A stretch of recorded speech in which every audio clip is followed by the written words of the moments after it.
dreams grow darker. Does evil come from within us? Or from beyond?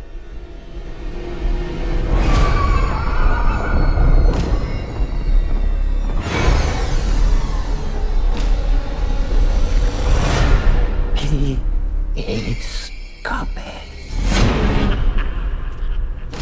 He is coming. He is coming to us. How's it going, guys? Welcome back to my channel and time for another episode of Luke's Reviews. On today's video, 2025 is kicking off in style because coming right out of the gates and taking a juicy first bite of the year is Robert Eggers with his much anticipated remake of Nosferatu.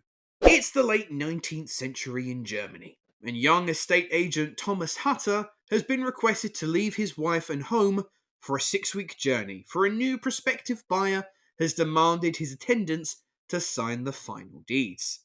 Hutter embarks on his journey to the eerie castle and soon discovers that Count Orlok is not all he appears to be, and that the wife he left behind may be in imminent danger. Back in 1922, Nosferatu changed the course of cinema. Audiences at that time were frightened by such a hideous monster. By today's standards, it's tame to say the least, but its importance cannot be understated. Which is why when Robert Eggers announced that he would be helming the remake of this classic horror, I didn't treat it with immediate disregard. In fact, I was very compelled to see how Eggers would take on such a project. And the answer is ridiculously well. While I'm hesitant to say that Nosferatu is Robert Eggers' best film to date, I would feel confident in saying that it features his best direction so far. And from experiencing his work up until this point, this definitely feels like the project he was destined to captain. No matter how gross, uncomfortable, or blood-soaked the film may become, it retains its beauty at all times. This is a gorgeously shot film, simultaneously stunning and haunting vistas where mansions and castles loom large, an excellent use of shadow that light just what we need to of the characters. This adaptation of Nosferatu revels in the gothic horror like never before. As with most vampire stories, one of the main continual themes is to do with lust. Truth be told, that entire angle of Count Orlok and Ellen in the 1922 original really spoke to me as just a rushed plotline. In this retelling, Eggers ensures pretty much from the off that this story is going to be front and center. A story of desire, hunger, and carnality. The score by Robin Carolan also adds to the foreboding atmosphere with these deafening bellows whenever Count Orlok appears on screen,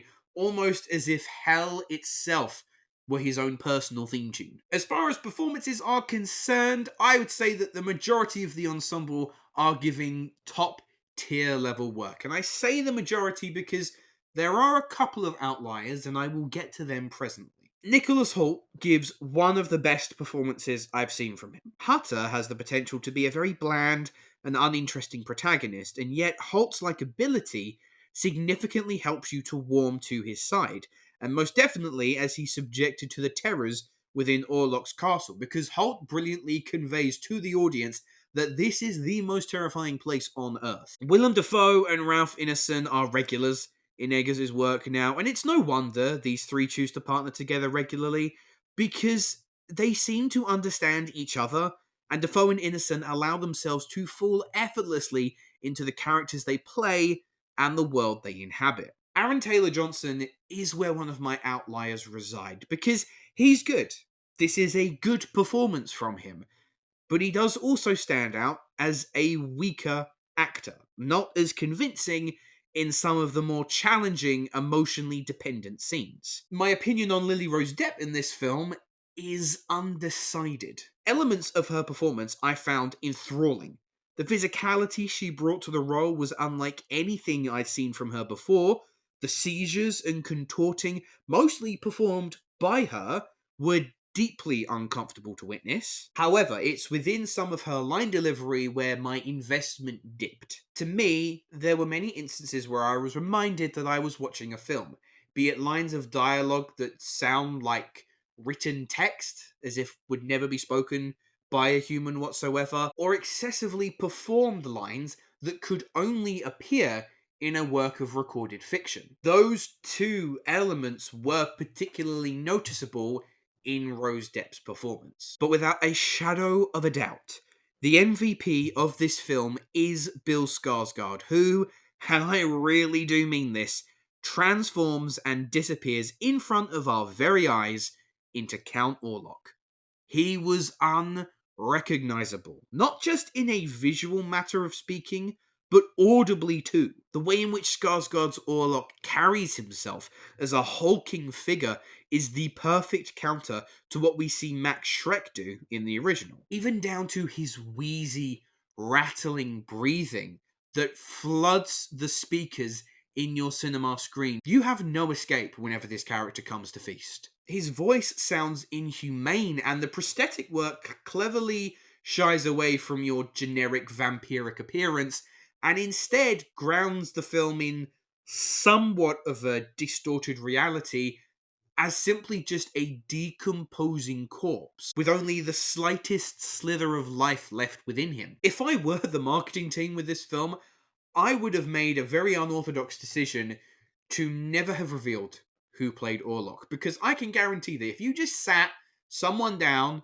to watch the film and you never revealed to them who is playing Count Orlok in this version of Nosferatu, I don't think anyone would be able to guess.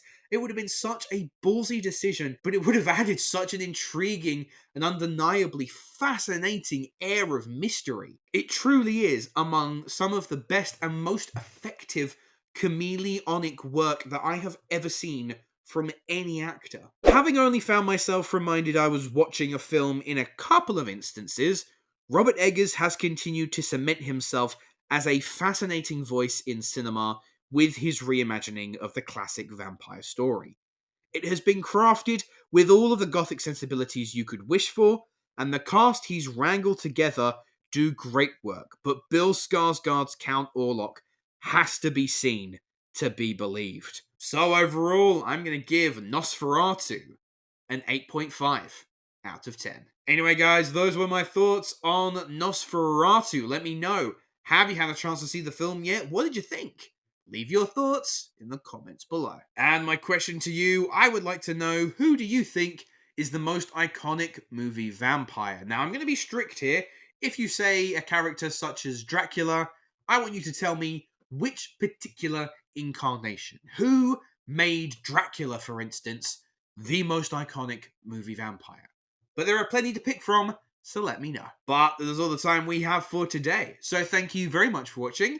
Make sure to like and subscribe, and I will see you in the next video. Hello, thank you so much for watching. I hope you enjoyed the video. If you have, make sure to click that like button, and if you aren't already, click that subscribe button too.